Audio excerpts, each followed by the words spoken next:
if everybody can go ahead and take their seats, please, we'll get started with the third roundtable today, which will conclude the conference, although when it ends, I think Jack Citrin is going to stand up just very briefly and say a couple of words. But basically, this will finish up the conference.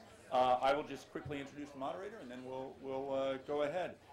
We have a moderator who's half moderator and half participant, I hope, on this panel, because she is herself extremely experienced in politics. Lonnie Hancock served 8 years on the Berkeley City Council. She served 8 years as mayor of Berkeley. She was head of the Western Regional Office of the U.S. Department of Education under President Carter. I'm sorry, under President Clinton. And under President Carter, wrong president for the wrong job. Under President Carter was the regional director of Action. And she was elected to the California Assembly in 2002 and is now in her second term and heading undoubtedly for her third. Assemblywoman Hancock. Thank you very, very much, Ethan. It's really been so much fun to be here. And here, the last group of panelists, I mean, it's really great. This is a topic that has fascinated me since I was 31 years old, running for the Berkeley City Council back in the dark reaches of history. And one of the questions I would always get asked, because I had young children that were 7 and 9 at the time, what is going to happen to your children? And to read the San Francisco Chronicle yesterday and to see that there is a woman poised to run for Prime Minister of France who has 4 children, and she is being asked by male politicians, what on earth is she going to do with her children? 35 years later, everybody, and the same questions. Also had the experience in the Carter administration at Action of being part of a political team, political appointees that was 52% women. The only situation like that I have ever experienced or know any women that have, and I'd be interested in your feedback if any of you have them. We found that we governed in ways that were radically different from our male colleagues, both appointed and the career bureaucrats. And one of the proudest moments of my life was when we left that agency, having one of the senior career people say to me, you know, we used to think you women were crazy, but now we really like the way you run things. And I do believe that women bring a very unique voice to this, and it's been my pleasure to serve with some of the wonderful women here, and we'll, you know, hear from all of them on the business of governing. Wilma Chan serves with me in the legislature right now. She has been in the Assembly since 2000. She was the first woman to serve as Assembly Majority Leader and was elected after 6 years on the Alameda County Board of Supervisors and was the first chair of the Alameda County Children and Families Commission. Wilma is also an expert. She chairs the Health Committee in the Assembly and is an expert on children's health and has just pioneered an incredible package of bills. Jennifer Dunn has served 6 terms in the U.S. Congress, serving the 8th District in the state of Washington. She was only the 5th woman in history to serve on the powerful House Ways and Means Committee and vice chair of the Republican Congress. She's also was chair of the Republican Party in the state of Washington for the last 12 years. Well, not the last 12 years, maybe, for 12. First 12 years. Okay. Lynn Leach, to my left, has served 3 years in the California Assembly. 3 terms, I'm sorry. Yes, you're right, Lynn. And she represents part of the area that I represent now, and was also chairman of the Contra Costa County Republican Party, and a woman who founded and ran her own business, Applied Business Communications, Inc. And then our last panelist, I almost think of as my congresswoman, because we do represent a lot of the same area, and she is such a wonderful voice for the Contra Costa part of the 14th Assembly District. She represents California's 10th congressional district, and at the age of 25, as was pointed out, was the first woman to hold a seat on the New York Stock Exchange. She was elected to Congress 10 years ago and has held leadership positions with the Democratic Leadership Council and the New Democratic Network. So with that, I think we'll start with Wilma, and then we'll do, as with the last panel, I might have a couple of questions, and we'll have questions and dialogue from the audience. Okay, good afternoon, everyone. I want to thank you for having me this afternoon. I just loved the last panel. I could identify with so much that was said. I'm going to talk to you just a little bit about some of the positives, I think, of women in the legislature in California, some of the challenges, and maybe some of the solutions. And I'll try to cover this, and if we can't get to all of it, I'll do it during the questions. But first, let me say, I guess there was a question asked about glass half full, glass half empty. I'd say definitely it's half full for women. We've seen a surge of women coming to the state assembly and the state senate, and I think we've carried some of the most significant bills and done some of the most significant legislation and budget priorities that I've seen. So I think that any of you who are considering it, it's a fabulous opportunity for you to shape California in whatever policy area you're interested in. So just to give you a few statistics, and I don't know if you did this yesterday in the more academic portion, but I'll just go over it again. Right now, we have 24 women in the assembly, and we did pretty well on Tuesday, so we're going to drop by 2, I believe. And in the Senate, there are 11. We're also going to drop by 2. That's not good, but at least we thought we were going to lose a lot more, so the election actually turned out to be a lot better than we thought it was going to be. Women hold very significant positions in the Assembly, Assembly and Senate, including the chairs of some of the most important policy committees. I'm not going to read them all, but in the Assembly, it's Natural Resources, which Lonnie chairs. I chair the Health Committee, Human Services, Transportation, Water Resources, Business and Professions, Appropriations, Education are all held by women members, and those are some of the larger committees with the heavy bill loads. On the Senate side, the Committee on the Environment, Insurance, Business and Professions, Elections, Public Safety, the Majority Leader. These are all women members. So these are very significant positions that people hold. So term limits has helped that. I think one of the questions people said I think that there are some problems with term limits, but certainly I think a lot of us would not have been able to run if it hadn't been for term limits, because the incumbents would have been entrenched there for a very, very long time, very hard to unseat. I think another advantage that women have, it's sort of because we've been forced to do this, but we're much more able to work as a team than the men are when we need to. Part of it is because, as you've heard earlier, we do tend to have a more collaborative approach to governing, but also we've been forced to do it in different circumstances. And I could give you a lot of examples, and these are really the fun stories I'd like to tell you, but I don't have too much time. So I'll just give you a couple of examples. One is we've held up the budget, at least for the past 6 years, and even before I got there, over the child care issue. Every single year for the past 8 years, the governor, whether Democratic or Republican, has proposed to cut the child care budget. And this is something women, we've been through that, and we know how hard it is to find quality child care in California. We're not going to do this. And the leadership has more or less accepted that it's going to get put back into the budget, because we have actually stood in that. We said we won't vote for the budget unless child care is restored, and that's a very powerful thing to do as the Women's Caucus, to actually hold up the budget. Another example, and this is one that's a little funnier, is that there have been times when the floor debate has gotten very ridiculous. It's like I don't know how it is in Congress, but it's like a football game or some kinds of sports event where everyone is just acting out. And there may have been a reason for it, but after about an hour or so, it's like, what was the reason for this? Why don't we just do our work here? And there was a time last year, I'm sure Lonnie remembers it, when the women got just totally fed up with it, because we had a lot of bills to do and we're really fed up with it. And it wasn't like a big parliamentary thing. It's like a really important kind of debate. So the women all decided, and this was the Republican women and the Democratic women, just to stand up on the floor and get into little groups and just not be at our desk. And the minute we did that, the speaker came out of his office and said, "What's wrong with you? What's wrong?" We said, "Well, we're not going to sit down until you guys stop acting like this is a game and get back to work. And they immediately stopped. They immediately stopped and got back to work. So the times when we've had to do it, it's been pretty powerful, and I think the women do provide a lot of support for each other when it comes down to difficult things going on.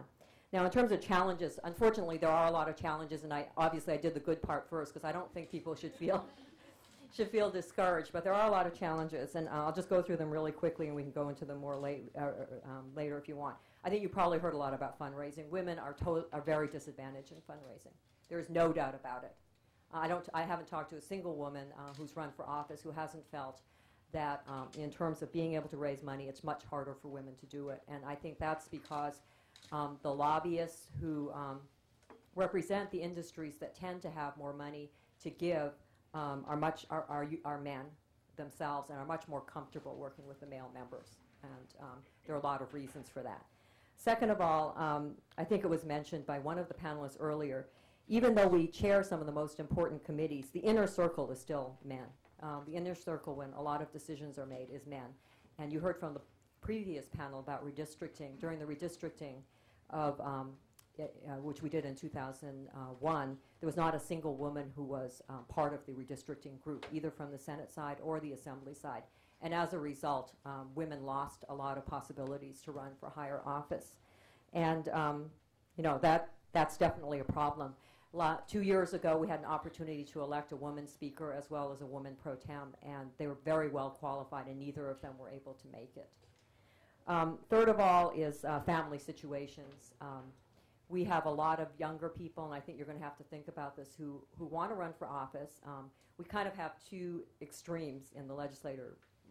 We have women like myself and Lonnie, who our children are grown, and we kind of waited for a while to run. And then we have some younger women who are single. We have very few young mothers. We have some.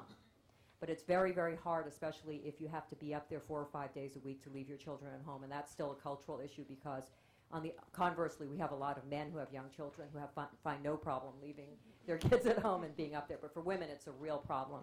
And we've also been discussing, I mean, of course, this would be bound to happen anyway, but I myself went through a divorce during my term in office, and there's 4 other Assembly members, women, who had severe marital difficulties, not only caused by the strain of the office, but somewhat caused by the strain of the office. Fourth thing is that we need more support, and this has to do with the inner circle of power. When we take on, when we have big bills that take on industry, whether it be the chemical industry, I've done a lot of bills, or sometimes it was the banking industry. Jackie Spear did some bills on financial privacy. We don't always have the support of the top leadership, and I think that we really need to have that support. We'll find a lot of times the bills that get priority are the bills of the male members who are in the very top leadership, and when we have a really, really difficult bill, we can't get that support. We can't get it speakerized, which means that the speaker will make members vote for it, whether they want to vote for it or not. It's very rare for a woman to get a speakerized bill. And lastly, there are different cultural issues that I just think over time have changed. I'm sure people who've been in the building for a longer time know, long time ago there wasn't sexual harassment training, I guess in the 80s. It's only been recently. And at that time it was even worse. Someone was talking about, Delaney was talking about not even being able to wear pants on the floor.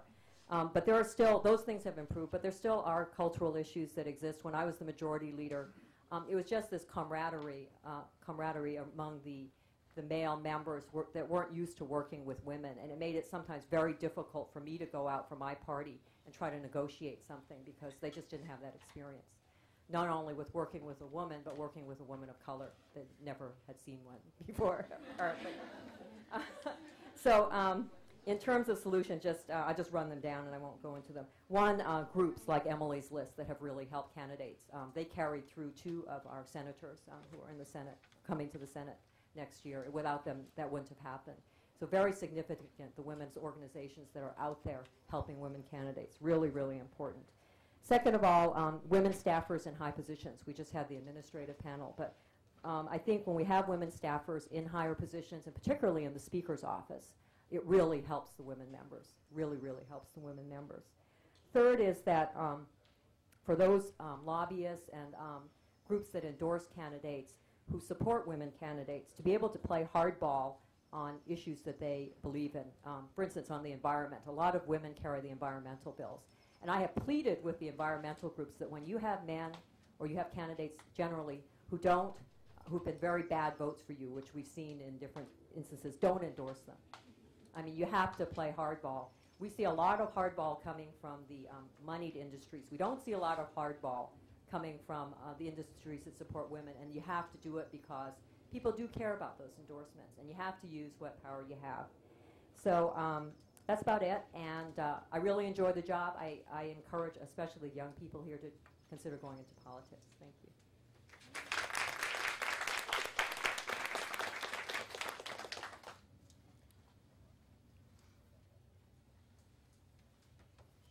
Well, thank you, everybody, for inviting me to California. It's a rare treat when a girl from the rainy city of Seattle gets to come down to this wonderful city. I have a husband who spent a lot of time here, and he has a son here, so we've just had a wonderful few hours. It's great to be with you, and great to see Ellen again. We work together on lots of issues. She is the kind of member of Congress who has the ability to work across the aisle. And it seems to me in this time of severe partisanship, that's exactly what we women would like to be accomplishing. It is very hurtful for me to see some of the things that are happening in the United States Congress today because of partisanship. And good legislation that should be passed is not getting done. And as soon as we get by this election, things will shift a bit. But I hope not as much as you hope for, Ellen. I still want to know somebody in the leadership. After all, it's my business now. Well, first of all, I want to say that being elected to the United States Congress was one of the greatest honors of my life. And when you walk those beautiful halls, I think there is something that you draw into your skin that makes you realize that you are in the greatest place of power in the whole world, and that the things that you do or don't do have real consequences. And so I always took my work very seriously and continue to be very, very interested day by day with what we accomplished down there. I felt a huge burden of responsibility when I first was elected to Congress in 1992, and then, of course, served 12 years and left the beginning of last year.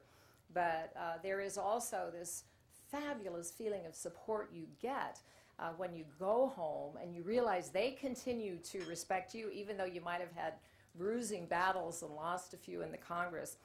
They become your sense of support, and that makes it all worthwhile. Some of you don't know my story. It's a quick one, been interesting. I guess the main point I take out of the way my life moved was that every single position I held or experience I had prepared me for serving in the United States Congress. I think those of you who are thinking some of going into politics in some form, in some role, need to realize that what you're doing today is going to prepare you in some way.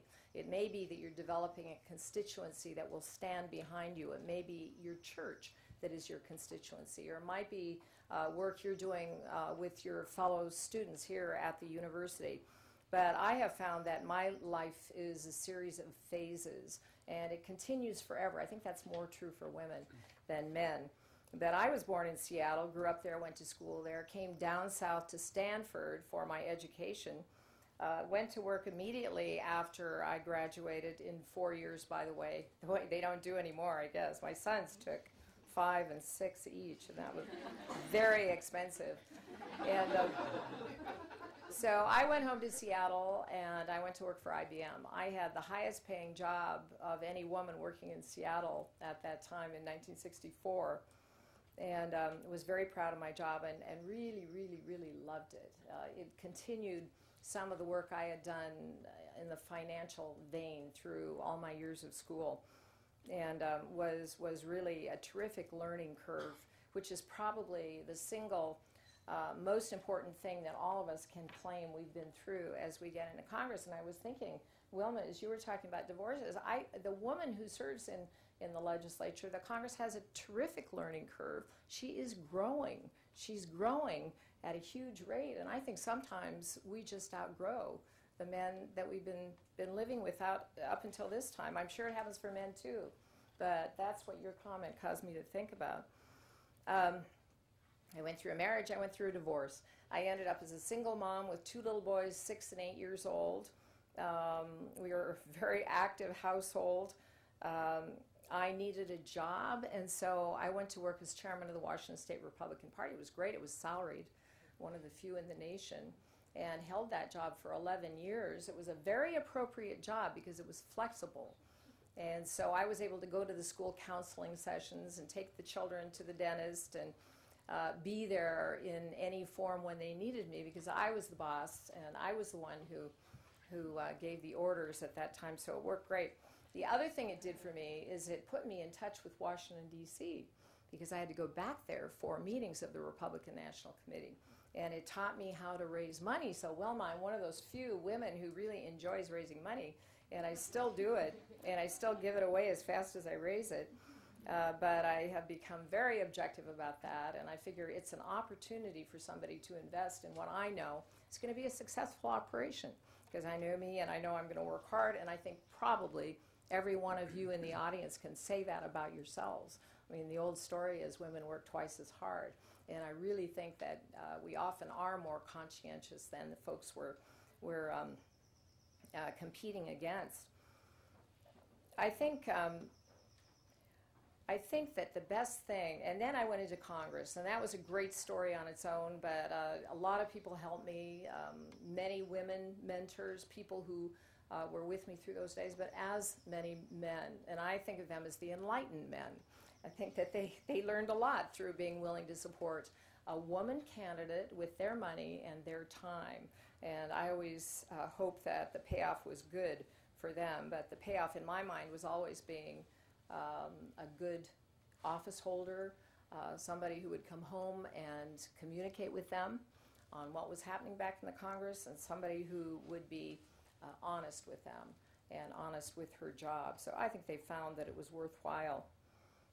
I think the real key to being a successful woman in politics is that you be a substantive person, and that means somebody who does your homework, who goes to the meetings, who makes the extra effort, who really thinks that the reason she is in an office is to serve her constituents. And that was the way I always viewed it.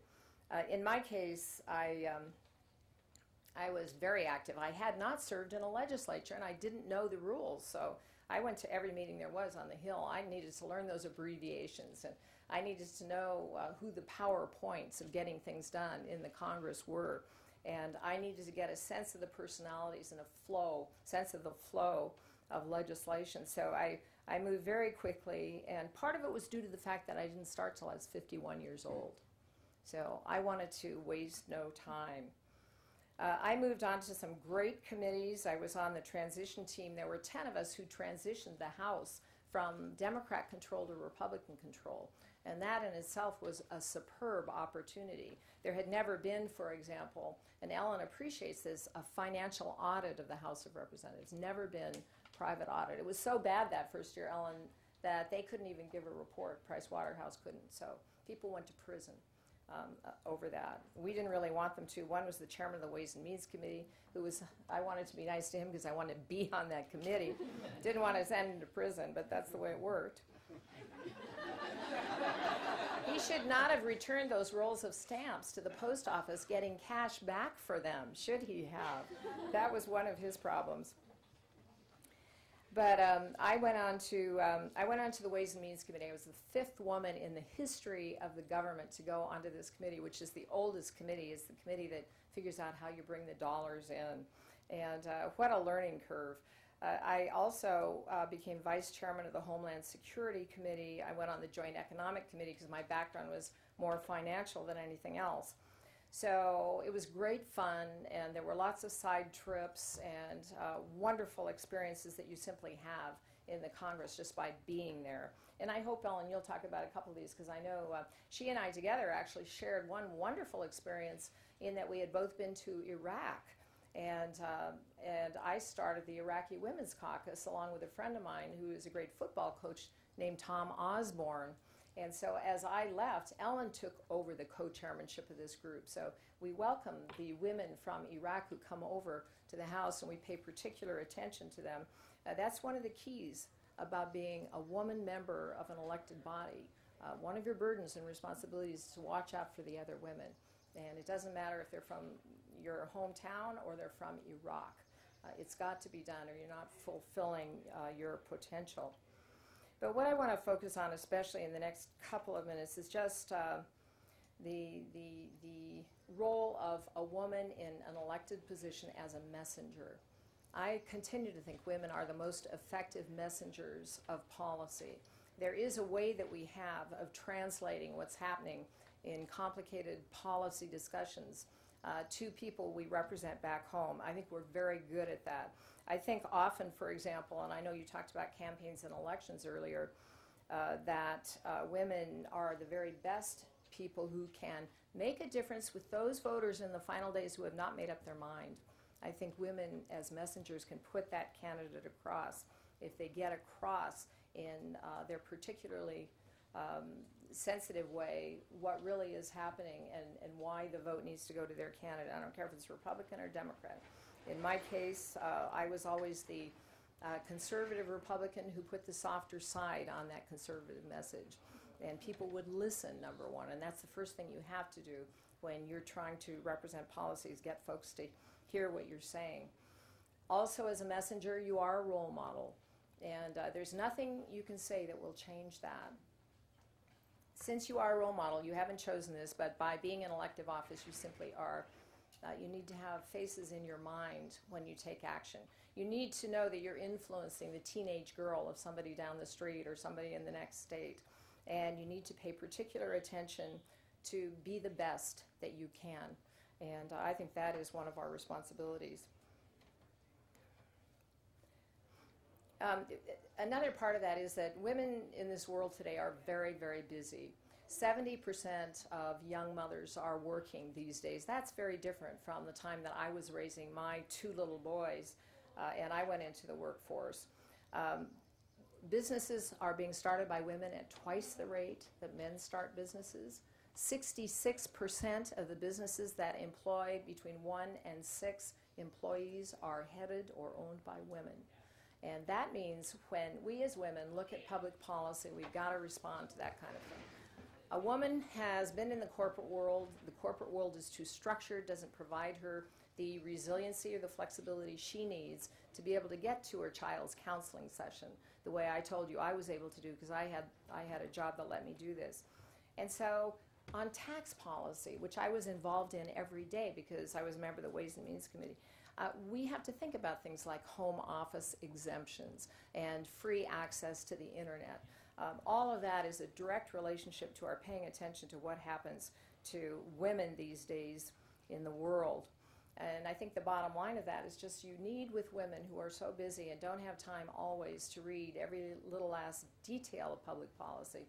You need to always make the connection between what's happening in public policy and their everyday lives. If you can do that, then you're ahead of the game and you can be more persuasive. I think, and I agree with Wilma, and I guess you were talking about it, Lonnie, women bring a unique set of circumstances to the table. They just do. I mean, we're the ones that take the kids to the doctor. We're the ones that drive the carpools whenever we can manage to do that and still get to work on time. We are the ones who live the real everyday life in most cases. And so when we come to the policy table, we know about this. We know how things work in the real world. And so it becomes a real responsibility.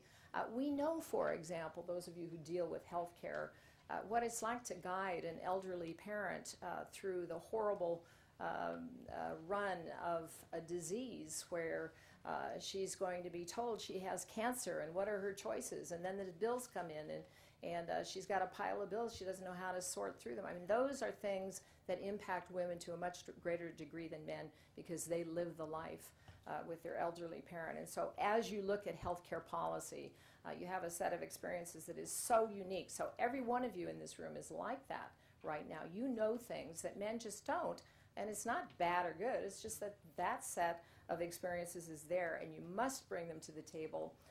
And to get the standing you need to make a difference, you want to go into elected office. I have a lot of thoughts about what women are better at. I think we're better listeners. I think we're better at follow-through. I think that we are more action-oriented, as Wilma said. I just think there are a lot of things like that. That's very general, and there are men who are equally good, but I do think those are skills that we've developed through the experiences that we have. I think, lastly, that we have, as women, we have a special responsibility to stand up for other women as we live through public policy. Barbara Kennelly was a member of Congress from Connecticut. She served with me on Ways and Means. She was the fourth woman in history to be on Ways and Means. And my friend Nancy Johnson, whom I'm very close to still, who fortunately is in charge of the healthcare subcommittee of Ways and Means, she was the third woman in history. And this all happened in the last 15 years. Can you believe it? I think it's a kick. And we're doing great. They're doing great work. They're very bright. But Barbara Kennelly left to run for governor of Connecticut. And she said, as we were debating Social Security, which is something our committee had jurisdiction over, she said, don't forget the women. And so I keep that in my mind, and I apply that to everything I do. In Social Security, for example, the debate didn't really get off the ground, but women live longer than men. Women live 7 years longer than men on average, and they do it on far fewer dollars. So we have to be aware that retirement security is terribly important to women, and we have to watch over that all the time and make sure that we know the facts and that we know how we can conduct the debate so that we can get this point across. Medicare is a great example. Right now you're seeing the whole battle over prescription drugs. I was on that committee. The chairman of that committee who wrote that bill, Nancy Johnson, knew that low-income women were going to have a problem in the long run, and there's going to be a problem with the expensive drugs creeping up and up and up. And so the way we wrote that bill, even though you haven't heard much about it, is to take care of low-income women. And so this is vitally important. It's going to help them, and you are going to see in the next few years more and more women saying, I am so happy. I don't have to choose between food to put on the table on my prescription drugs anymore because of this bill. And I also think that it happened in welfare reform. Child support is a huge issue in welfare reform. You don't want to let people slide through the cracks when you change a whole system so quickly. And so in welfare reform, we were able to make sure that child support was double what it was before. And so those are the main things that I wanted to bring across to you. I'd say there's pluses and minuses to being a woman. It opens some doors, it closes others. I didn't spend a lot of time in the gym, and men do, and they get together, they get talking to each other. I did get into doors where men might not because I was a curiosity. It has to do with fundraising and people wanting to know who you are. But what we do lack is the access to the informal networks. That's the biggest lack that we have as women. Now, I know there is a club right here in town called the Bohemian Club, and I tease all my men friends who belong to that club that they can't even have Condoleezza Rice come and speak to them because she's a woman. And it's too bad things are that way, and I know they have a great time and they should continue having a great time, but I'll tell you, ladies and gentlemen, women have so much to contribute, and you know that and I know that, and we need to figure out ways to bring them in and not to keep them out. Thank you.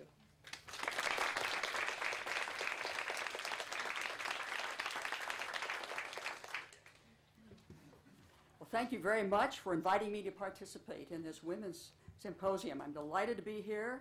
Thank you for my co-panelists, too, this afternoon. Let me kind of give you some background on how I landed in politics. Now, I like to say I was born into politics because I really was. I believe that. I was born in Chicago in January one year. They didn't say we had to tell you everything today. But I was raised in a suburb on the south side, which is still Cook County, Illinois. And I was raised in a family, the eldest of 3 children. And my mother and dad were very involved in our community. They were involved in our church and in PTA and Scouts and Little League and local politics. And they impressed upon my sister and brother and I the fact that you were blessed to be in this country and you had a responsibility to carry forward to be at least an informed citizen. And at the very least, you had to vote. Now remember, this was Cook County. Everybody votes in Cook County. Even the dead have been known to vote in Cook County. So that was impressed upon us. and the desire and the need for us to also participate in the community. I was the first in either my mother or father's family to graduate from college. A year after college, I was married, and Bob and I came to California.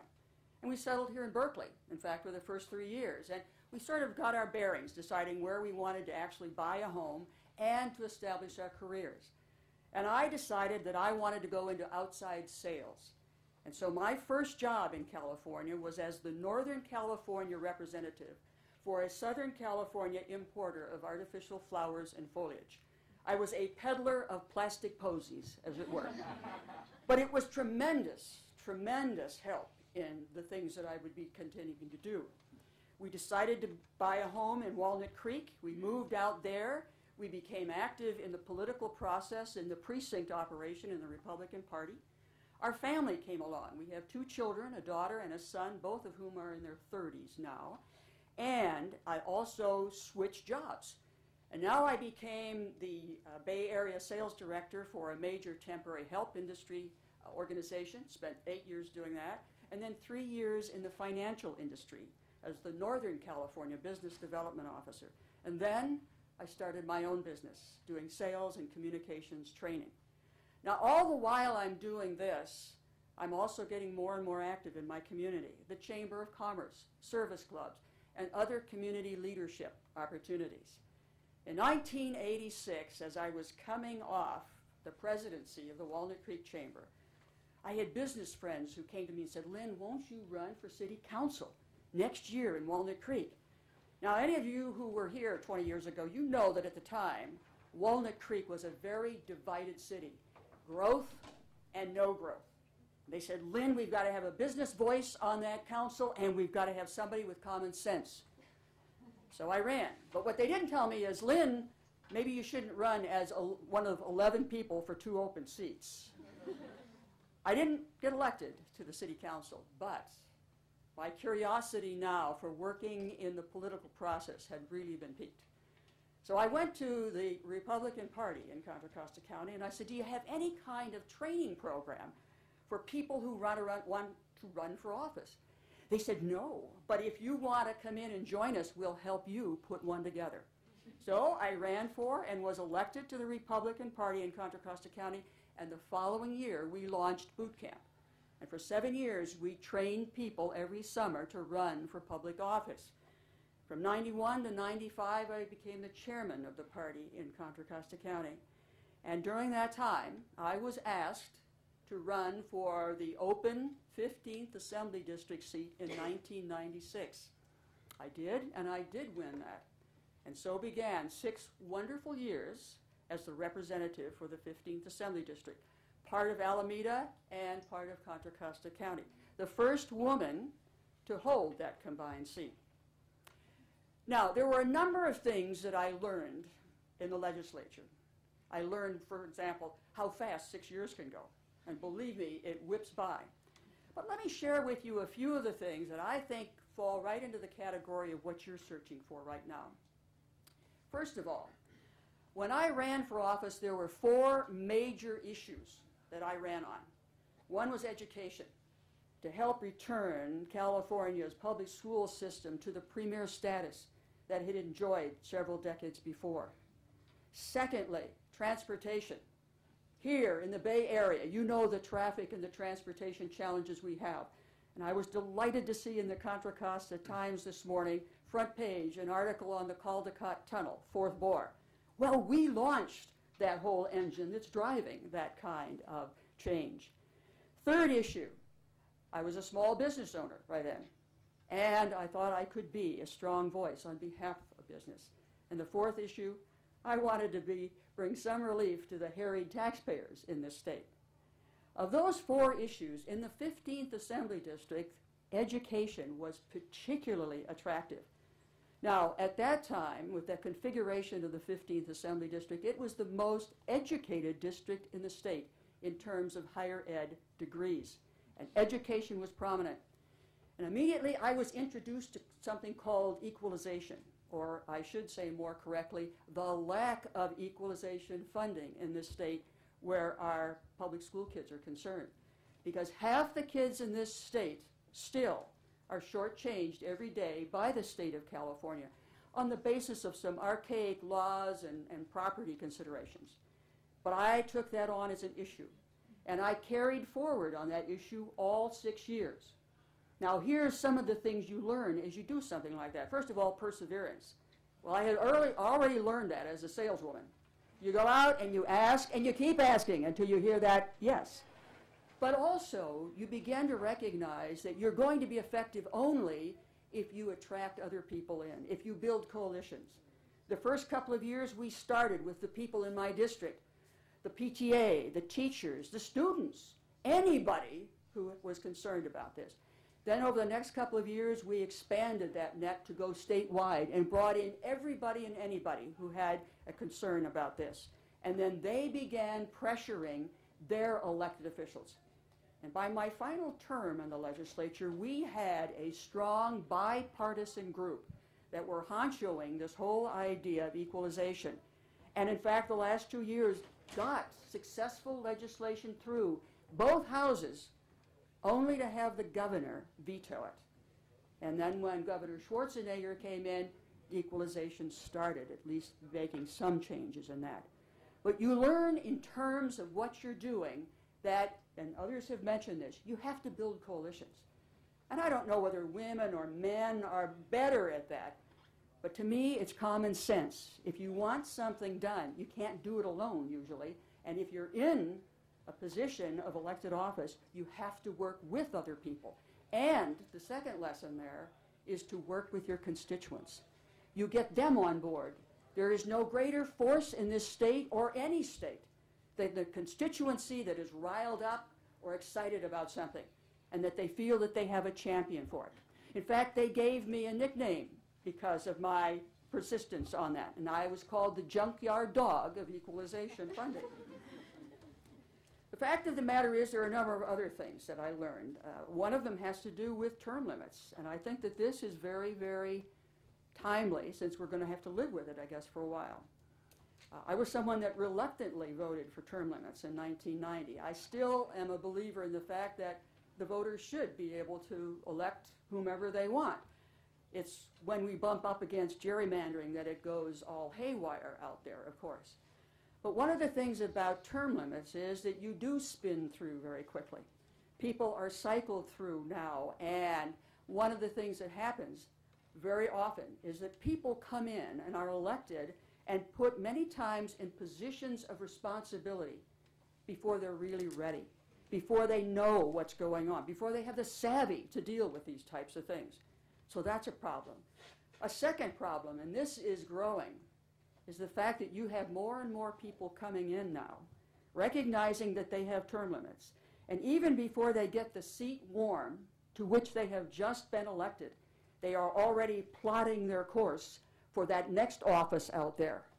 And unfortunately, what happens is they begin looking to how am I going to orient myself toward that constituency, and maybe not as concerned about the constituency that just brought them on. I also think that the experience that I derived out of sales, customer service, going out there, persisting along those lines, is the best kind of preparation that anyone could get. Now, my background was business. I hadn't been in elected office before, but I had been in the political arena, so I had some of that. But believe me, whatever you do in life, if you have some savvy with it, if you have some confidence with it, you're needed. Because that's the great thing about the elected process and a state like this, or any state in the union for that matter. There's a variety of issues and a variety of people are needed. And everybody that goes into the legislature shouldn't be an attorney, in all due respect, nor should all of them be all business people or all teachers or whatever. We need a mix. So whatever your background, look to doing it very, very well, and performing well and building confidence, and then going in there and selling yourself to your voters, first of all, and then to your colleagues in the legislature. And that's the important thing. If you haven't read the book, How to Win Friends and Influence People, Dale Carnegie can give you some good instruction on how to do that, regardless of whether it's Democrats and Republicans, or Green, or Independents, or whatever. You learn to get along and work with and build coalitions with a variety of people. I was very, very happy, privileged, honored to serve in the state legislature, believe me. And I will be eternally grateful to the wonderful, very intelligent people in the 15th Assembly District who elected me. And I just leave you with one thought, a bumper sticker I saw some time ago. It said, "Well-behaved women rarely make history." Now, I'm not encouraging you to misbehave, but I am encouraging you to go out there and make history.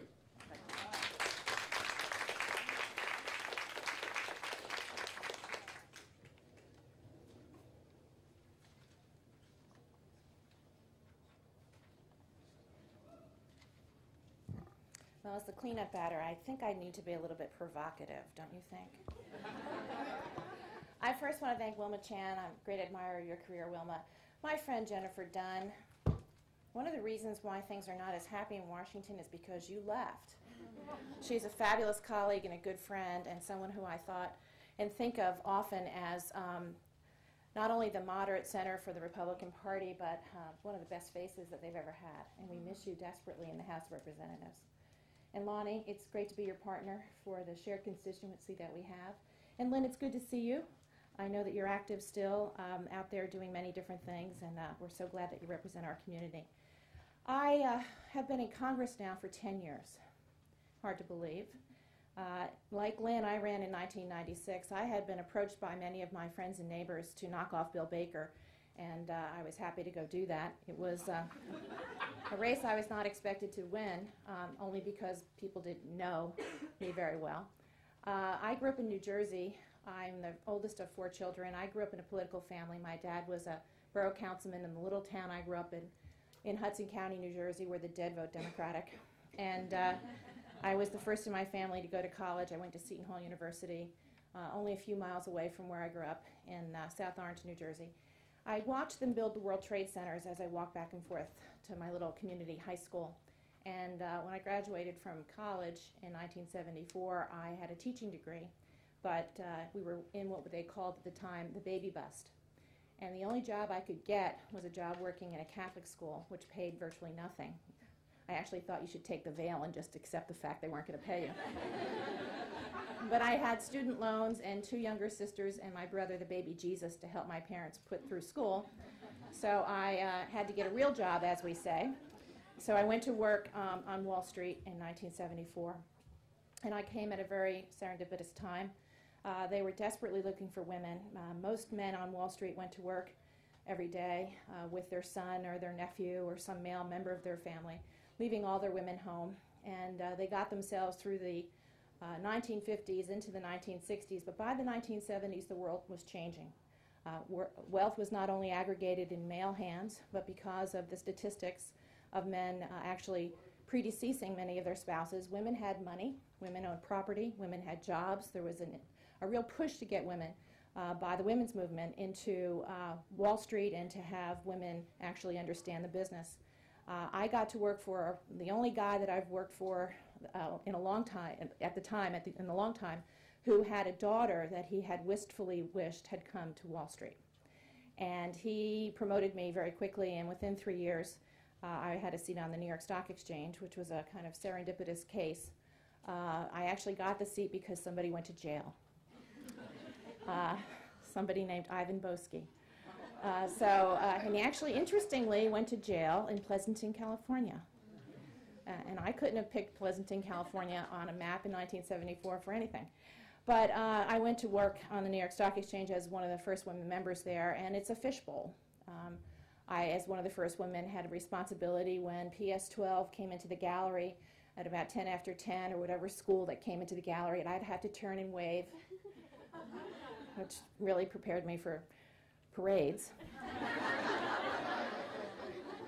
And after being on Wall Street, after being on the New York Stock Exchange for 4 years, I got kind of tired of doing this and decided to go upstairs as a trader and investment banker, and I became an investment banker at Bear Stearns and left in 1987 as a senior vice president as I was about to get married. My former husband and I had bought a company in California, in Alameda County, in Pleasanton, and we moved to California. By the time I My daughter was born in 1991. By the time I ran in 1996, there were 45 women in Congress. There are now 84. Many of them, by the way, are in California, not surprisingly. We actually have 53 members of the House, 33 are Democrats, and 17 of them are women. So we actually have more women than we have men in the Democratic caucus, and it's just fabulous experience for us to be in that situation. We also obviously have our minority leader in the Democratic Party is Nancy Pelosi from San Francisco. So we have lots of women that are very active in the political environment in California. We have many mayors, many members of school boards, and up and down, and of course we have our distinguished colleagues in both the State Assembly and the State Senate. The issue really, I think, that I wanted to impart to you briefly is how do you find not only the courage to step out into what is called public life, but how do you set yourself on a path as early as you can to credential yourself to do that? Life is about credentialing. Life is about being sure that you've checked boxes off, that when you find yourself in a situation, you either have the kind of experience that gives you the courage to go forward and do something, or a parallel experience where you can say to yourself, well, I think that's a little like that. You know, sitting on the floor of the New York Stock Exchange with 1,366 men who really never had to deal with a woman before looks a lot like sitting on the House Armed Services Committee where I sit.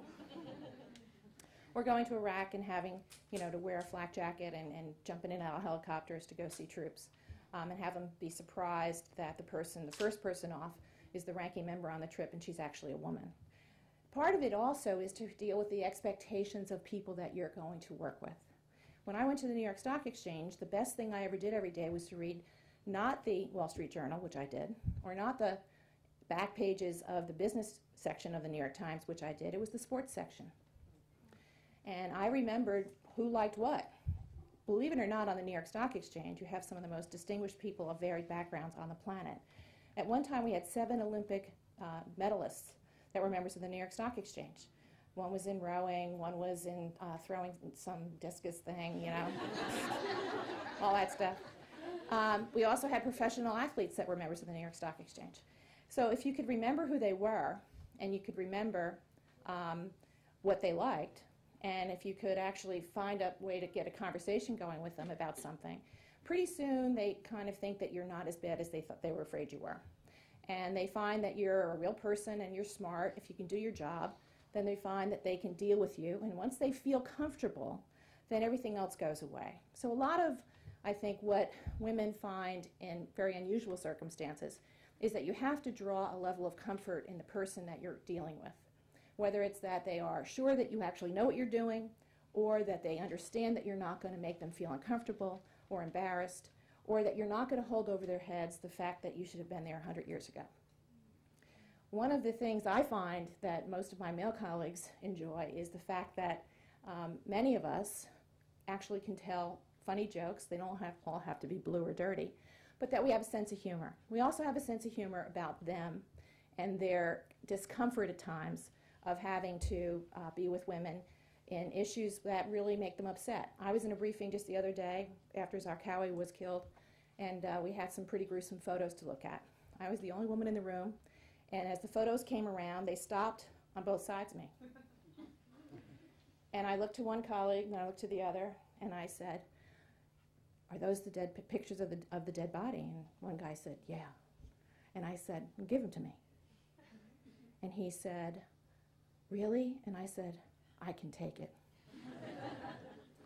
I said, "I have something over you." And he said, "What is that?" And I said, "I've given birth."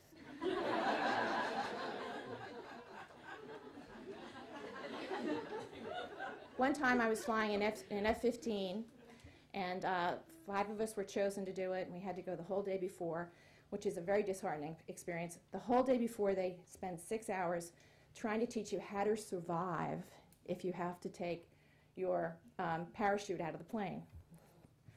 It's a very sobering part of the whole discussion. Once you decide that, you know, well, I'm not going to survive that, I'm going to go anyhow, you get up in the plane. So I get up there, and there are 5 guys and me, and we go up, and they take you out of Nellis Air Force Base, and they take you from from 0 Gs to 7 Gs, and you're wearing this G suit, and you can feel it. It's the greatest corset in the world.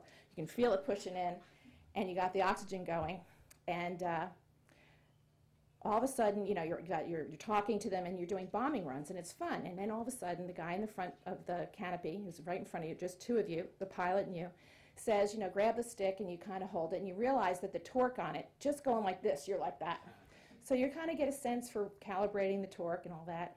And then they say to you, go ahead, you can fly. So you start to go a little like this, and you go a little fast. And then he says, now we're going to come up here, and you're going to settle down a little bit, and you're going to do a barrel roll. And he does one, and you survive. And you think, that's really cool. And then you do yours, and you say, I want to do it again.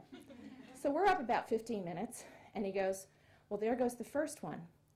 And I said, what's that? He said, well, one of your colleagues is obviously upchucked in his face mask, and they've had to go down. So within 45 minutes, all of them were down on the ground. So I'm barrel rolling. I'm having a grand old time. And finally, he goes, well, we have to go down. I said, oh, come on. He goes, no. He goes, I promise you, those 4 guys down there are really unhappy. And I'm thinking of them, yeah, they're really unhappy. So I get down, and I get out, and we take our pictures and stuff. And they're in this van. And they've got these pea green suits on, and they stink. And they're all looking at each other. And one of them is actually a real-life pilot. And so one of these guys, of course, gets out, and he says, well, what took you so long? And I said, I was only gone an hour. I said, that's what they told us we could do. And he goes, well, what were you doing up there? And I said, barrel rolls. And I said, we were bombing stuff. It was great. And he goes, well, how come you got to do that? And I said, what are you talking about? And he said, well, I don't know. And he says, well, how come you got to stay up there? And I said, I think I have a distinct advantage on you. And this is a guy, believe me, who doesn't think any woman has an advantage on him at all. And he said, well, what would that be? And I said, I've had morning sickness for 9 months, and I know how to hold it. And I said, I felt as green as you did, but I was damned after the first one of you went down that I was going to go down. So I stayed up there as long as I possibly could. And he said, well, you know, that just shows you. He said, that was crazy. He said, you should have come down. And I said, no, I needed to stay up there. I needed to stay up there not for me, but for you. Because now you know that women can do things not only because they can and should, but because we can put our mind to it. So I'll leave you with these comments. Politics is a deathly sport. It's for trained killers. It's for people that understand that there's a lot at risk. We are working for different constituents, trying to do the best thing we can in a world where politics has become a dirty 4-letter word. What can we do to improve things? The more women that come into politics, the better off we will be. I'm deeply sincere about missing Jennifer Dunn. Jennifer and I could always go to one part of the room and look at each other and kind of say, oh, you know, what do you think? I have many women colleagues on the Republican side of the aisle that I can always go to and talk to. I have also male colleagues that I can always go to and talk to. But I get the most sense of satisfaction out of talking to my female colleagues because they can keep their eye on the ball. They also know that conciliation and compromise aren't dirty 4-letter words. They know that you cannot abridge your values. You can't just make a deal to make a deal. But the art of the deal is understanding what the two parties or the multiple parties need to have in order to come to a congruent, coherent agreement. If you can do that and still maintain the honor of your constituency and get something done, then you're going to get a deal that is going to survive. If you do that, you're serving your constituents. The politics of no, the politics of I'm not going to give you that win, does nothing for anyone. It diminishes politics to a place where it is brinkmanship, not bipartisanship, and it really destroys the ability for people to work together on a long-term basis. The key of a deal that I learned on Wall Street is to always leave a winner in the room. There are many times when you have distinct advantages over people, where you can break them, where you can actually make them kneel, where you can actually hurt them. If you ever do that once, you'll never make another deal again with them, nor anybody that they know or anybody that they talk to. And frankly, you should never make a deal again. Winners creating winners is what politics should be about. Keeping your eye on who you work for is also part of it. You know, we have this big election coming up. Whoever wins the majority is a big deal in this country. I'm obviously for change. Whether we do or not, the real issue is when the politics change in Washington, and when I go back to Washington on Monday mornings and leave on Fridays, when I go to Washington, what am I trying to accomplish? I'm trying to get the best for my constituents. And what do I have to do? I have to work with colleagues on both sides of the aisle. But who do I work for? 657,000 people in Contra Costa, Alameda, Solano, and Sacramento counties. I don't work for anybody in Washington. I don't work for my leadership. I work with them.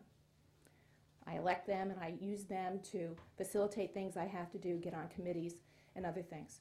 Do I work for any of my colleagues? No. I work with them. I need their cooperation to get things done. I need them to help me sometimes because they're on committees where I need to get things done. I will leverage my abilities on my committees for them. I need them to help me on their committees. So you have to keep your eye on who you work for. You have to keep your eye on what you're willing to do. You have to keep an eye on keeping your reputation, making sure that you are honoring the people that send you. It's very difficult to keep all of that going, but I call it the 3 C's: the Constitution, my constituents, and my conscience. If I can keep those balanced and make sure that I am honoring all, then I can sleep at night. And with my schedule, sleep is a very, very important thing. I want to thank you all for being here, and I'm happy to answer questions.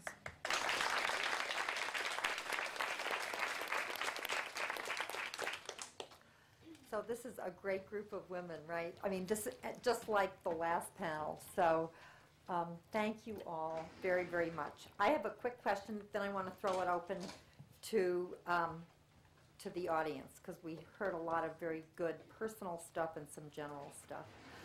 I happened to be privileged to hear Lonnie Guinier speak 2 nights ago at the Public Advocates 36th annual dinner. And she was talking about her experience when she was not confirmed as Attorney General. And she said that what she learned from that was that she needed to be a person with a cause, not a grievance. And I think that is a beautiful way for us all to frame it. And I've been trying to think, for me, the cause at this point really is, I think, a critical mass of good, qualified women, like the ones we've heard from today, so that the culture of politics can be redefined in some very profound ways to be more woman-friendly. And what I remember taking an anthropology course after I'd been on the Berkeley City Council for a few years. This is probably the most liberal, youngest, and only woman member at the time, and learning about marginalization. And it was such a relief to know that this happened all the time to different ethnic groups, age groups, sexual groups, right? And to think about how we overcome that. Wilma talked about the inner circle. And our experience, I think, of the state legislature is that it is definitely a male-dominated inner circle. Even if a woman will sort of get a title, it's like who's in there making those decisions can be quite different. I don't know what it's been like for you guys in the Congress, but if we're talking about redefining a political culture so that women don't have to be co-opted into it one by one, what do you think we can do? Do you have some tips or policy ideas? If I may, I'll jump in on that. One of the things that's happening, I believe, it's just like women getting more and more involved in the business world and moving up in their careers in terms of leadership. The next logical direction to go would be politics. And I think that it's just by the natural turning of things that we're seeing more and more women even aspiring to politics. As it was mentioned before, women tend to be in their 40s, 50s, or 60s when they go into the political arena. They've raised their family, or at least gotten the family stabilized. They have established themselves in the community. They have a leadership idea. They've established themselves in career or profession. And so in my case, and it sounds like some of the others, you think now, all right, what else can I do out there? And the next logical direction is politics. And I believe that that is naturally going to come. My daughter, who is an attorney and working in sort of a fringe kind of political arena for a nonprofit, I think she sees it as a natural way to go, although she says at this stage she would never go into politics. But I think a lot of people might say that in their 20s and 30s, and then in their 40s and 50s end up in it. So I believe a lot of women, just because you are emerging and evolving in there anyway, in professions and careers, will see that the next logical direction to go is the public service arena. Let me make a comment too, because that jarred something in my mind. Don't let the negative talk about politics get you down. Really, be counterintuitive. If you think it's being talked about negatively now, now's the time to move, because there'll be an opening for you. And I would say, when you were talking about, Ellen, about all the women in California, Washington State is the same way. We've had 2 women governors. We currently have 2 women United States senators. We've always had a woman member of Congress. We've had the most women in legislative bodies, percentage-wise, off and on, vying with other states like New Hampshire, which changes every 2 years. And I think they have 400 women, 400 people in their legislature. Everybody's in their legislature. But I do it like investing in stocks. I mean, now is the time to move. There is no industry as open to women as politics is. And you've heard from some really powerful people today, all day long, who are in different parts of politics. And so think of your own strengths. I was a party chairman for 11 years while my kids were growing up. It was great. And only when my kids went to college did I believe, as a single mom, that I had the right to move away from them, because I had an obligation that came before anything else. And so being a party chairman is a great way to get involved in politics. Working on an initiative, working for a candidate, all those things. You have all those opportunities right now, this year, tomorrow. You can go sign up for a campaign, because it's a big election year.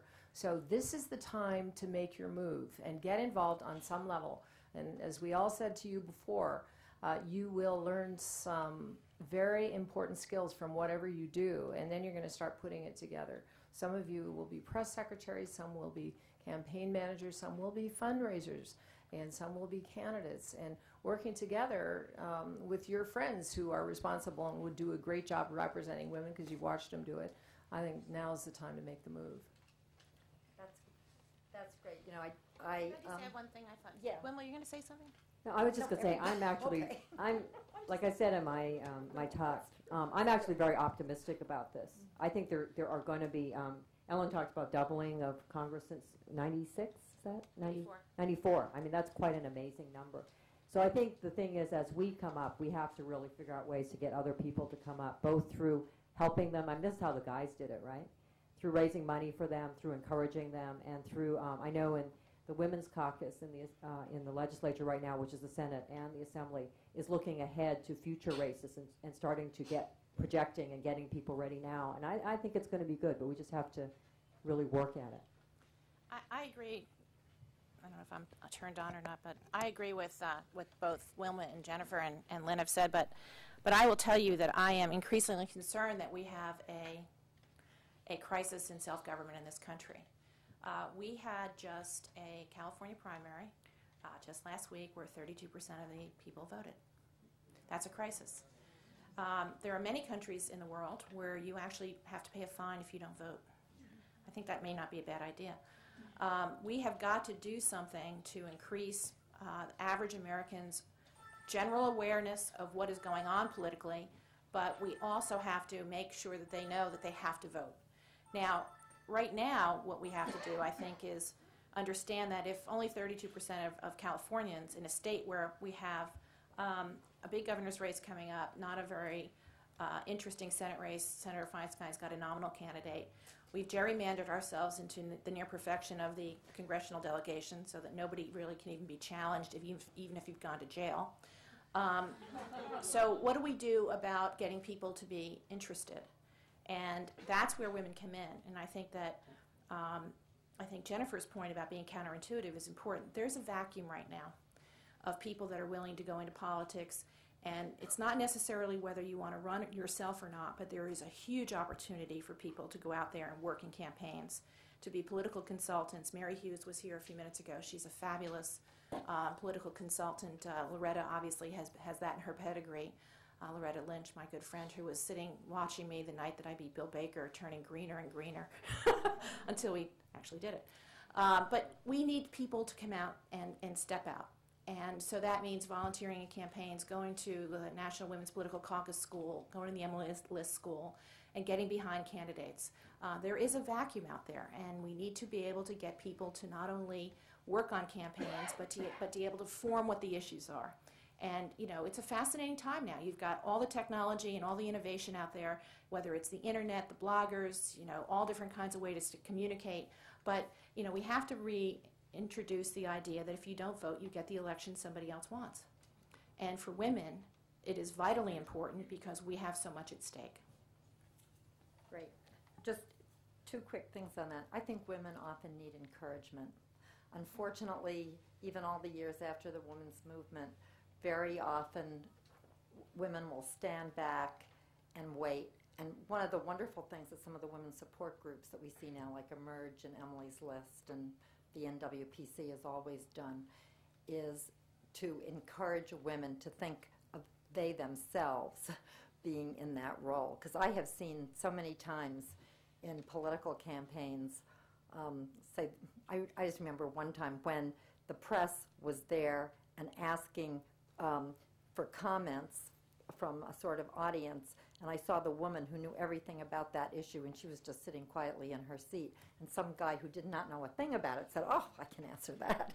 So we know who we are, and you know in the circles of women that you have, and also that different roles fit different people in politics, different women. Some people are great, like Margetta, at being the press secretary, the voice, or the staff, or the policy director, or the campaign manager, like Mary Hughes.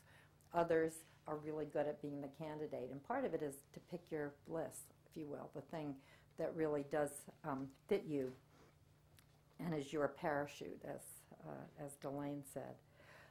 But I do think that there may be some measures on the California ballot in November that could change the way at least we govern ourselves in California. And that's going to be very important, and that women need to be looking at that and analyzing that on how it will make a more family-friendly, feminist-friendly, a slightly different kind of political culture. Because the other thing we saw in the election we just had was an unprecedented use of negative campaigning.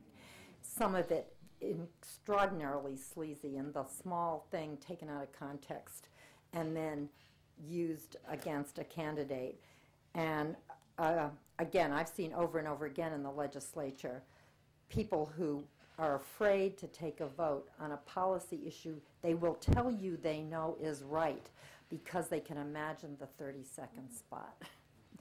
So in a way, we're going to have to just say no to that. But I would expect there might be a reapportionment measure. And if we could fix reapportionment, we could fix a whole lot in California. And there will be probably a public financing of elections measure. I have a bill, AB 583, which is out of the Assembly, State Assembly, and is currently before the Senate Elections Committee. Wilma's a co-author of that. We have something like 32 co-authors on this bill, more than I've ever seen. The candidates themselves are sick and tired of what we go through, because I think another piece of the marginalization is the money. Right. And one of my colleagues did a study recently of who gives and who gets how much. And she just did Democrats. And what she found is the same lobbyists who will give a woman $1,000. And you realize that over 90% of the contributions to the average political campaign come from PACs and corporations. Less than 1% come from small contributors in the district to be represented. So this is where most middle-class people have to go for their campaign money. And she found that the people who will get $1,000 from the big lobbyists, women, the men will get the entire allowed amount, $3,300. So it's often harder for women to ask and easier for men, but also I believe it's profoundly compromising. Because we get floor analyses of our bills. This is just straight up policy. And yes, people who lobby for nonprofits have seen this happen over and over again, environmentally, in terms of bills that will affect low-income people. And we get on our analysis of the bill, a description of the bill, and then who's for it and who's against it. And I've had bills where you have the Sierra Club and the League of Women Voters and the Western Center on Law and Poverty on one side, and the oil companies and the builders or the big pharmacy on the other side. And people will look at you and say, I couldn't vote for that bill. I couldn't vote for that bill. I'm running for the Senate. Everyone will say, but I can't vote for it because. And I believe that clean money, if we can get it out of the legislature, will be wonderful. But in the meantime, the California Nurses Association, we believe, has qualified an initiative. So there'll be a lot of, at least, public debate and talk about this. And people who study women in politics and are interested in that, I hope you will watch it. And I don't know if any of you have comments on that, or if we should just open it to the floor. Lots of people. A question for Representative Dunn. As somebody who's run in a number of campaigns against other women, I was wondering if you could speak to the dynamics of running in races with two major party women candidates. Well, I always hoped I would get that same woman that I got every year because she was a terrible candidate. I don't care if it's a man or a woman. If you're a candidate who doesn't even bother to learn what you didn't know 2 years ago and you come back with the same answers, you are not going to win over the editorial boards of the newspapers, and that's the quality of person I was running against every year. But probably my toughest race was when I ran the first time in the primary. Washington State's primary is pretty late. It's in September. And so there were 4 of us in the race, 2 men and 2 women. It was really interesting. As I look back, it was a lot more interesting. At the time, I was surprised there's not more murder in politics because I ended up running against 2 men whom I had known and enjoyed and worked with through the years. And but this woman was just a wildcat. And she was a hardliner, NRA. You know, some of her brochures had her shooting. I don't know what she was shooting, probably her friends in the legislature. But and the funny irony of this, and I beat her by 4,000 votes in the end, but we had absentee ballot voting, huge number, almost all of King County now, and surrounding Seattle votes absentee. And so we had to wait a couple weeks to make sure that I had won the election. The 2 men each got 7% each, and we each got 32 and 34%. So it was really an exciting race, but she was a very, very difficult candidate to run against. And, you always get negative information. Somebody always comes to you, and they give you stuff. The one that I ran against the last 3 times, her mother-in-law came and gave us some very, very bad stuff, which I chose never to use. There was no need to use it anyway, but can you imagine? I bet every one of us at this table's been through that, and you make a choice. And some people use that stuff. They use the kind of stuff Lonnie was just talking about, and taking things out of context. And and you have to market yourself pretty well too. So that fundraising part of it, the reason you need to know how to raise money is because you've got to be able to pay for brochures and radio ads, and in the case of the congressional race, most likely TV ads. So you really have to. And if you can't do it or don't like to do it, then hire to your weakness and get somebody on as your treasurer or your campaign chairman who can do it for you. I don't happen to agree that we should have public funding of campaigns. I just think that's a direct conflict of interest, and that I think we have a real problem now with campaign law, because it allows somebody who's very, very wealthy to contribute an unlimited amount to his or her own campaign. And I watched a Senate race in Washington State bought in that way 6 years ago. So, it wasn't the woman campaign wasn't a campaign of particularly what you might think of as women's issues, because I don't believe there are any. I think we're better at some things, but I think every issue is a woman's issue. So we didn't do it on that. I watched her self-implode year after year. You got to do the work if you're going to be successful.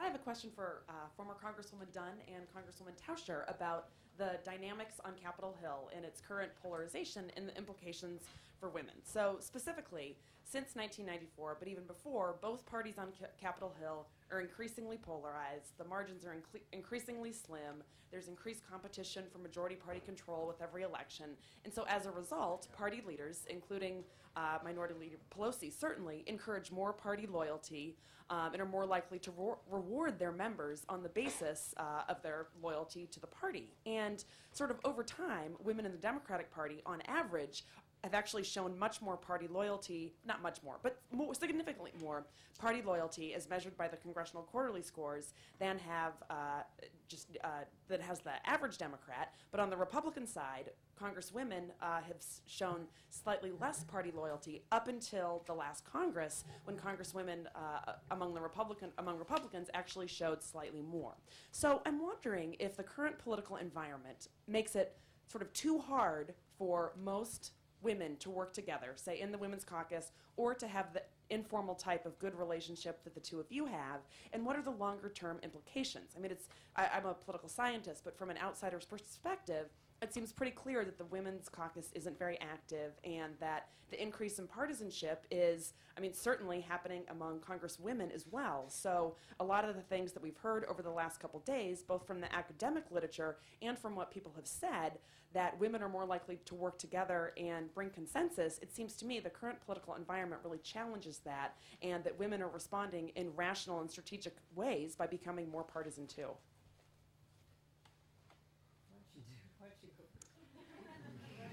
Gee, thanks. Well, Democratic women don't have anything to vote on.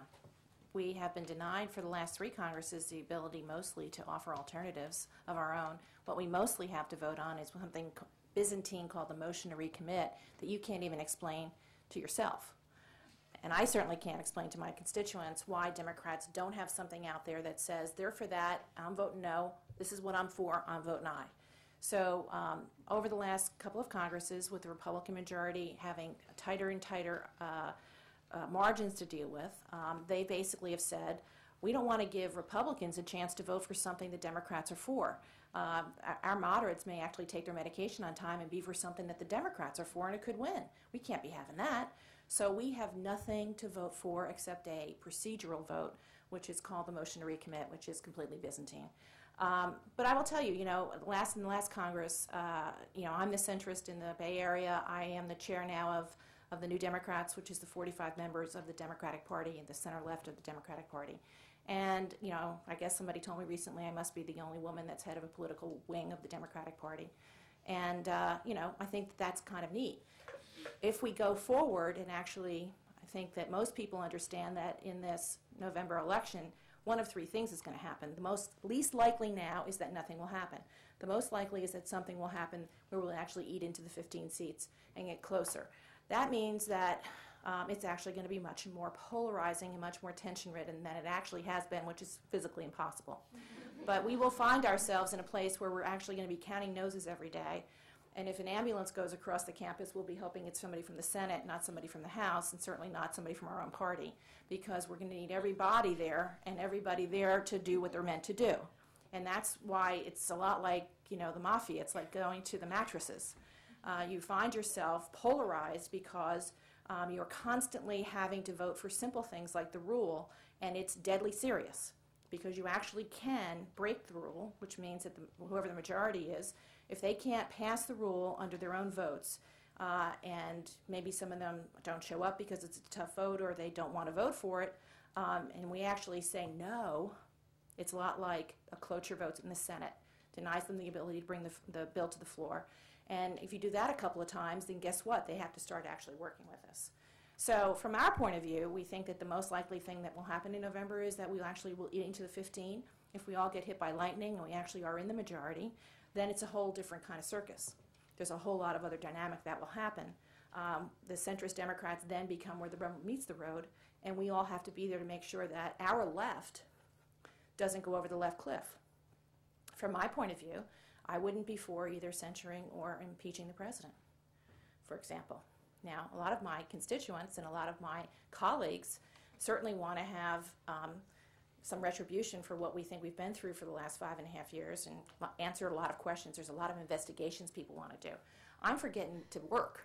I'm for actually doing things that working families want, like passing the minimum wage and making sure that we have education policy and more Pell Grants, and I can go on and on and on. So it really is going to be a time of tremendous tension. It's going to be a time where people are going to have to stand their ground. They're going to have to keep one eye on their constituents, one eye on the oath to the Constitution, and another on their conscience. And I think we all have to work together to try to re-earn the reputation of the Congress. The president's numbers are terrible. Ours are horrible. The Congress is somewhere in the 20 to 25 range. I thought if they got to 25, they'd put you in the box and put you in the ground and put the dirt on top of you. But we're way, way, way, way, way down there. And that's because they've seen too much of what we do, either on C-SPAN or they read about it in the newspaper, and they think that we're not working for their benefit. You know, I haven't been there this last year and a half, so I'm not talking from the inside anymore, but I was there during a time of partisanship, and I was elected in '92. At that time, I was in the minority,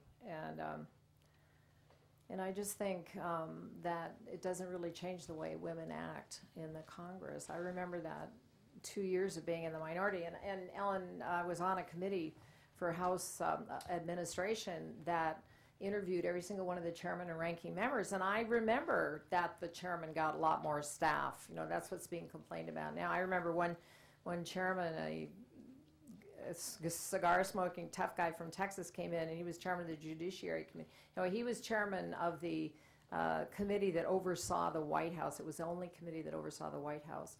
And he had 54 staff members, and the Republican ranking member only had 4 staff members. And here he was overseeing the Clinton administration White House. And so, you know, there's always been problems. There are all kinds of rules that Congress works under, but they can finesse those rules in ways that make it sound like they're, you know, they don't give them a substitute motion, but they give them the motion to recommit. You know, it's easy to hold your caucus together on a motion to recommit, vote against it, because if you vote for it, the Democrats will take control of the floor, that sort of thing.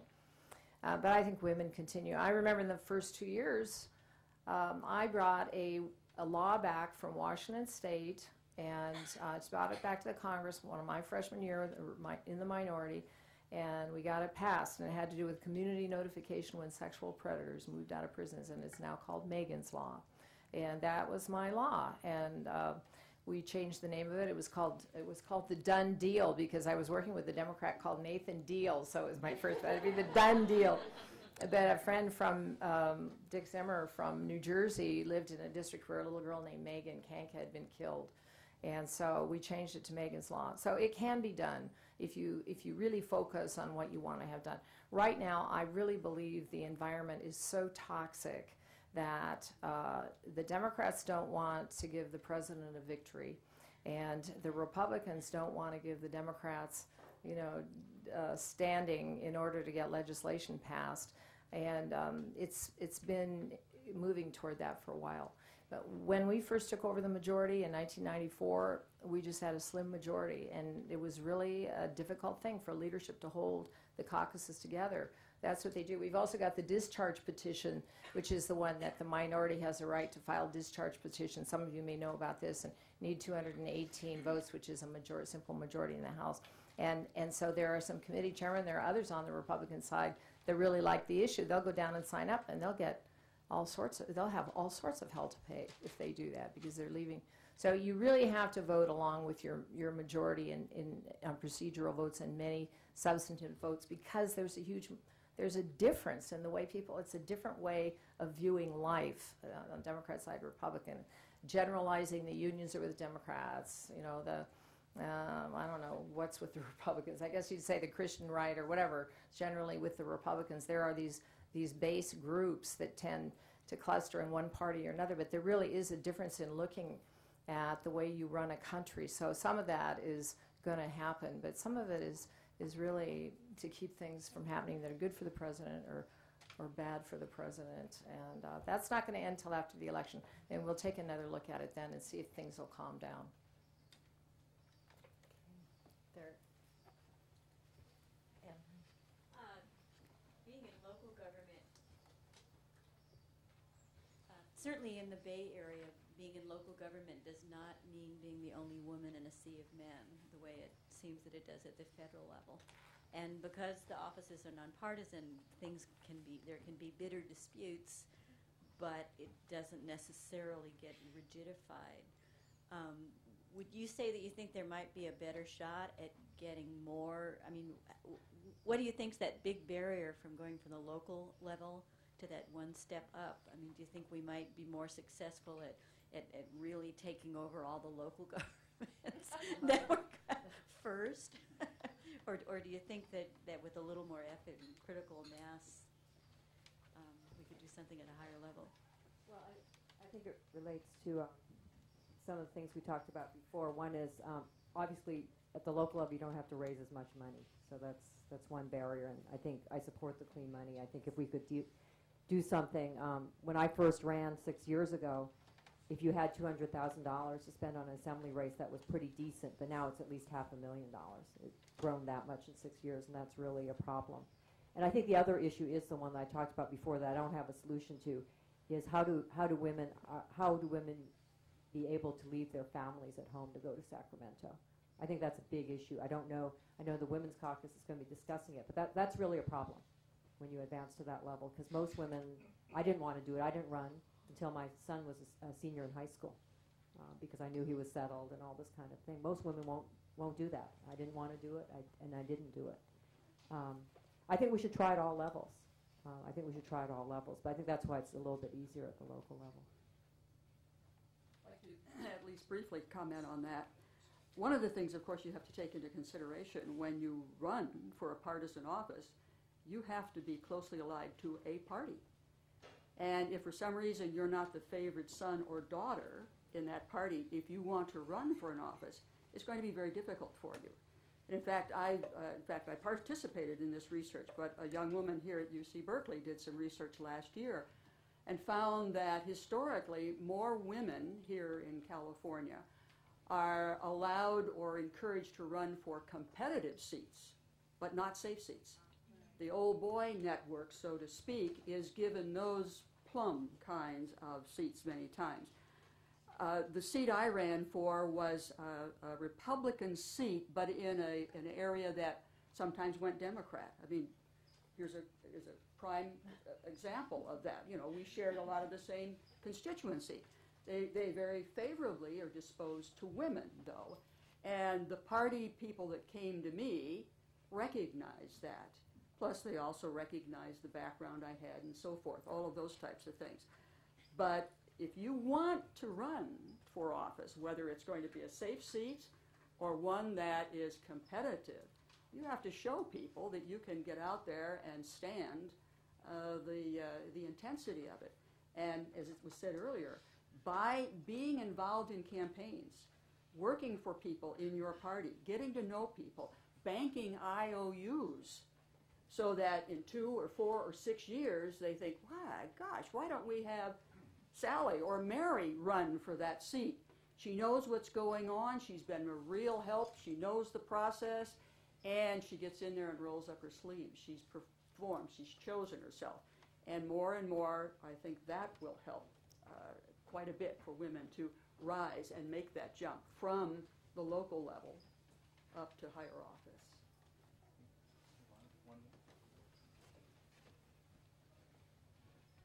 Thank you. I've enjoyed this conference over the past couple of days, and there are a number of things to take away from this conference. But one thing that's striking to me that I've heard kind of probably through each panel, and that's the story in the assembly when the guys were kind of misbehaving, and the lady legislators got up, and the speaker ran from his office to say, "Oh, okay, what's going on? What are the girls up to?"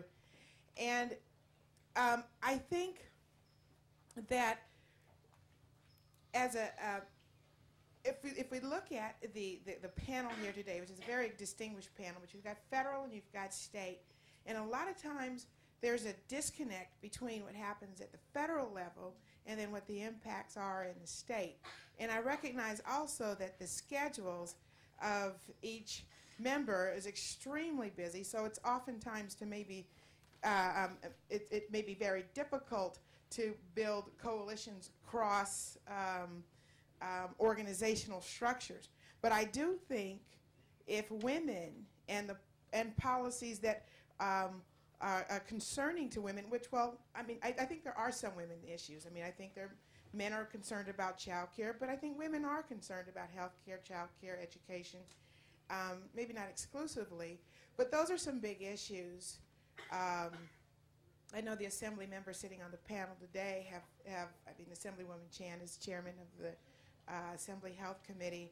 I mean, so it's a big concern to us. But I'm just wondering if there's an opportunity to cross coalition between elected officials and bodies. So, for example, the California delegation of elected officials from the federal level meet and coalesce with the state level. Because I know that the state legislators go back to D.C., but I think it may just be a meeting of the good old boys from the state with the good old boys at the feds.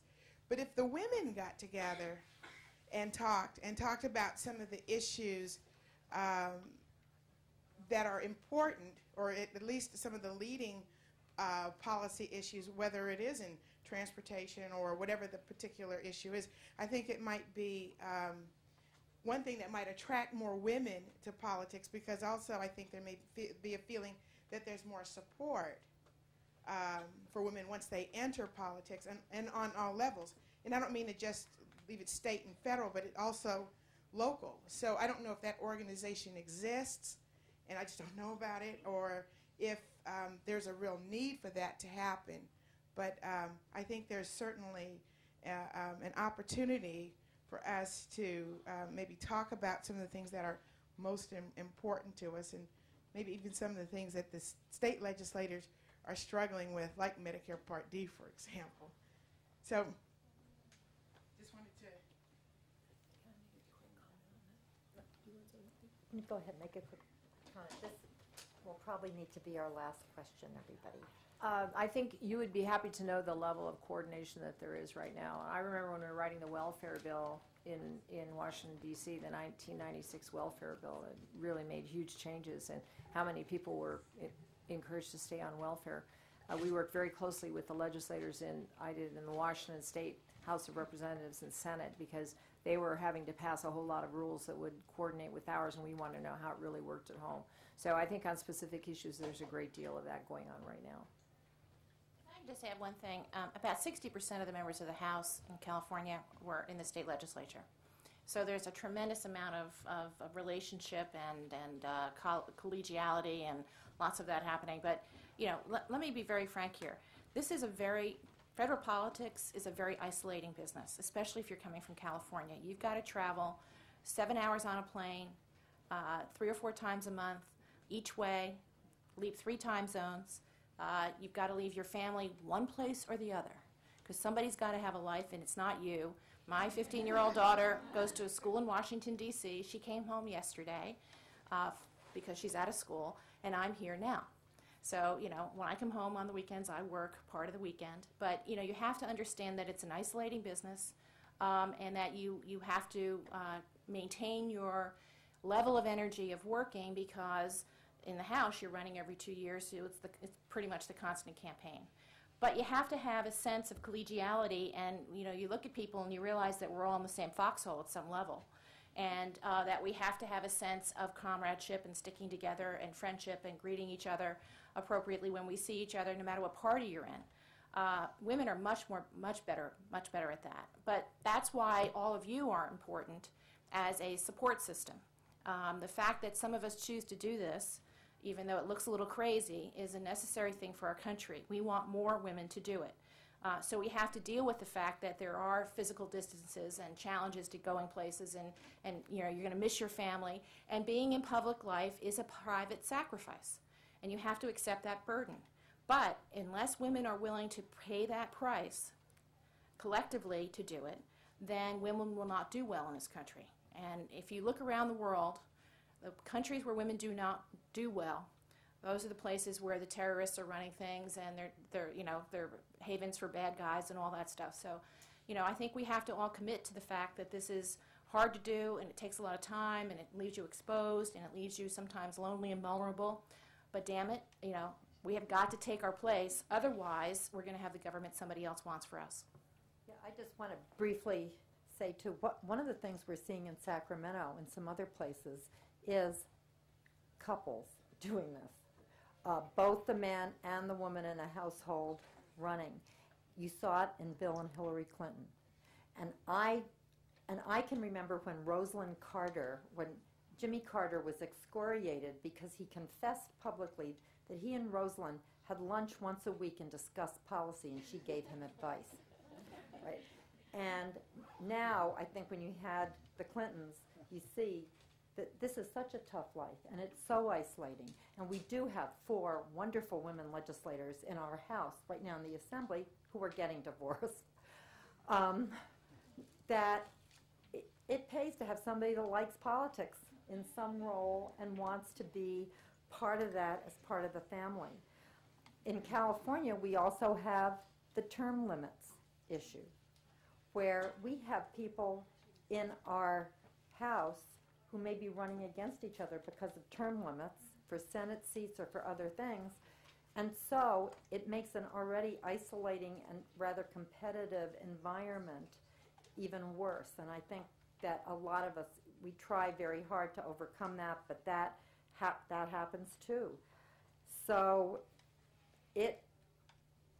we really do need to think about how you build collaborative cultures, both among women on both sides of the aisle, among Republicans and Democrats, so that we don't have these bitter kinds of partisan battles. And I would say for a whole lot of reasons, but this being one of them, if anything comes up around term limits has been one of the worst things. I wouldn't be in the Assembly if it wasn't for term limits. I think it's one of the worst things that ever happened. I'm running for my last 2-year term, and I am just beginning to learn the ways in which this job can be really useful and creative. So it's a big mistake in my view. But in the meantime, keep your girlfriends around. That's what we all say.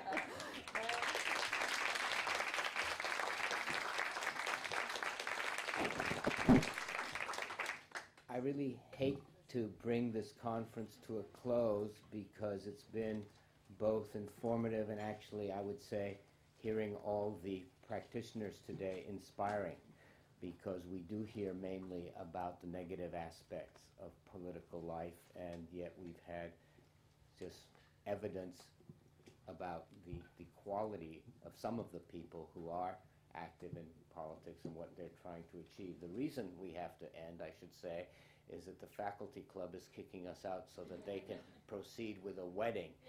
So either we're removing one young woman from the pool, or maybe we're gaining a couple if the husband is interested in politics. But I really want to thank everyone who has participated, the staff who's made this event possible, the people who've taken time from obviously extremely busy lives to come and participate. I should say that it's with pleasure that Assemblywoman Chan is going to join the Institute of Governmental Studies next spring.